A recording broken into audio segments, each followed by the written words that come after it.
In the 1930s, Dr. Egos Moniz experimented with a brutal procedure on unsuspecting patients suffering from mental illness. Moniz would drill holes in the skull and inject pure alcohol into the brain, killing the white matter. With mixed results on driving out psychosis between 1945 and 1947, only 2,000 lobotomies were performed. For his atrocities, Moniz won what is now known as the worst Nobel Prize in history. After his award, lobotomies soared to 18,000. At the time, mental illness was so stigmatized and difficult to treat, so the lobotomy was seen as a huge breakthrough in the psychiatric field. With no surgical training, later a physician by the name of Walter Freeman helped popularize this procedure by, instead of drilling holes, he used nothing more than an ice pick to hammer between the orbital bone in the eye socket directly into the brain. Dr. Egos nearly lost his life at the hands of a former patient. 4 shots were fired and Moniz was wheelchair bound from this assassination attempt until his death in 1955. This is the history of lobotomy.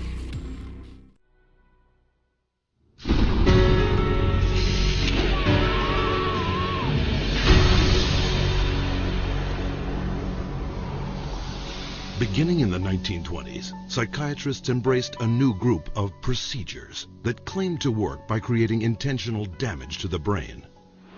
Manfred Sokal had this notion that he could kill just the bad brain cells, that somehow we have good brain cells, we have bad brain cells. So if you give people enough insulin, you kill those bad brain cells, and if the person survived this epilepsy, they would be better off for it.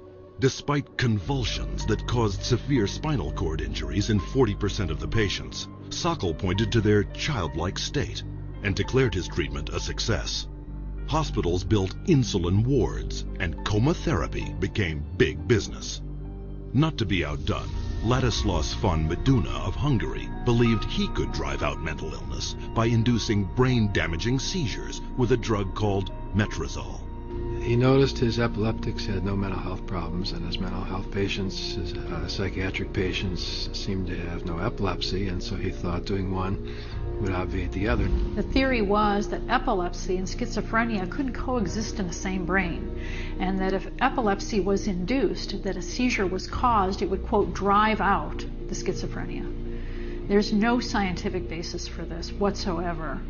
Metrazole was fast and lucrative.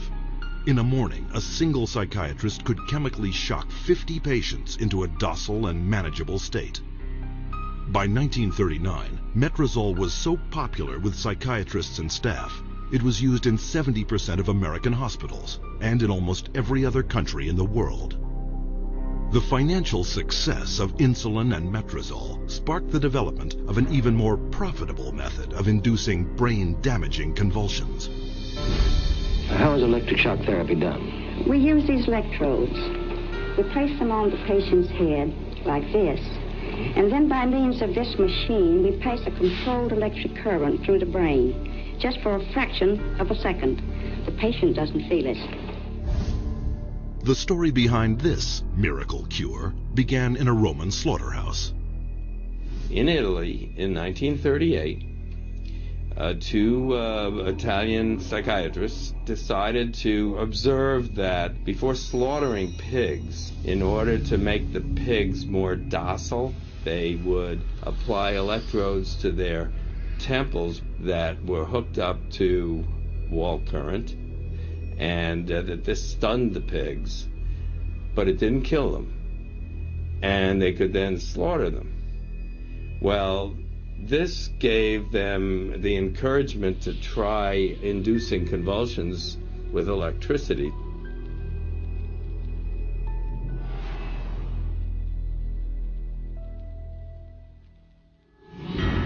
We would see teeth falling out, broken spines, bones knocked out of joint, broken bones, and people even getting internal organ damage from being restrained while they were having these uncontrolled writhing seizures, convulsions. Many patients have been returned to their homes and jobs who might still be here if it were not for this helpful form of treatment.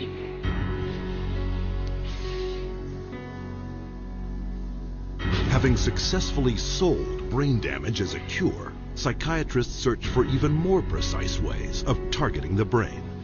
This was jump-started in 1848 when an explosion blew a steel rod straight through the head of Vermont railway worker Phineas Gage. While Gage survived, his personality was dramatically altered. 70 years later, Portuguese neurologist Igaz Moniz would try to obtain a similar result by drilling into a patient's skull and squirting pure alcohol directly into the brain, killing the tissue of the frontal lobes. Moniz called this new procedure a lobotomy. Dr. Walter J. Freeman would become lobotomy's most infamous practitioner. He discovered he could do it faster, without having to drill through the skull. There was no anesthesia, and he would just lift up the eye and stick nothing more than an ice pick right into the brain, right under the orbital bone, and then just rake the thing back and forth until he was satisfied that he had caused enough disruption of brain tissue, and then pull it out.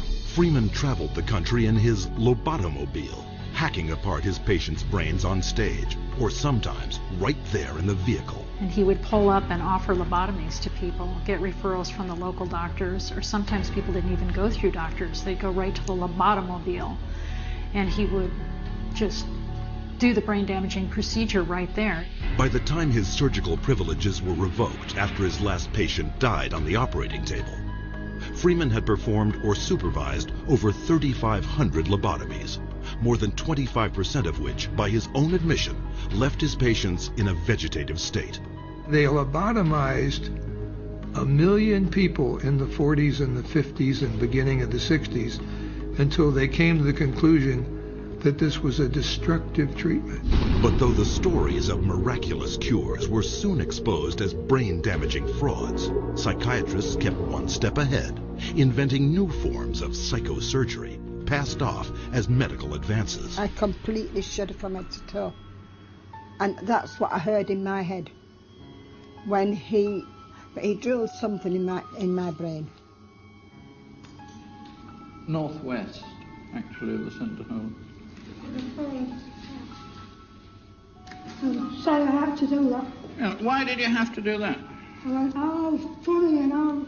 Did you? My head all shook inside. Oh dear. All my head shook inside. Yes, all right. Everything shook, the eyes, everything, the teeth. Oh, that's wrong one. That was grievous bodily harm done to my brain. And nobody has the right anyway to play God with somebody's brain. The whole operation took about 8.5 hours, and they kept me awake for every second of it, and I remember every second of it. And I still remember it to this day because I have this operation every day of my life. Whether I like it or not, I have it. Psychiatrists still tout the benefits of lobotomy, a treatment that earns them $31 million annually. But in the wake of lobotomy's tarnished reputation, psychiatrists were quick to push electroshock back into the spotlight. Renaming it electroconvulsive therapy, they now give patients anesthetics to squash their screams and paralyzing agents to avoid watching the writhing of agony. The main misconception that people have about ECT is that it's new and improved. The new and improved refers strictly to these cosmetic improvements because, in fact, they make it easier on the witnesses. The person isn't shaking all over the table. They're paralyzed now. It isn't new. It isn't improved. It is worse. Every 10 years or so, there tends to be, first of all, a denial that it causes any harm. Secondly, an acknowledgement that it might have caused harm, but here's a whole new approach, and now this one is blameless, without any research to back it up. The ECT machine can produce anywhere from 50 to 400 volts. It's the kind of energy that we use for industrial machinery that might be in a steel mill or a printing press, some large piece of machinery. It's an extraordinary amount of energy, and it causes a great deal of damage. And while stories of prisoners physically mistreated with electroshock are well publicized, the amount of electricity doled out by psychiatrists for ECT is up to 33 times greater. And that damage is most often targeted at the most vulnerable. 2/3 of those who receive electroshock are women, given such diagnoses as premenstrual syndrome, menopausal disorder, or postpartum depression. Half of electroshock patients are elderly.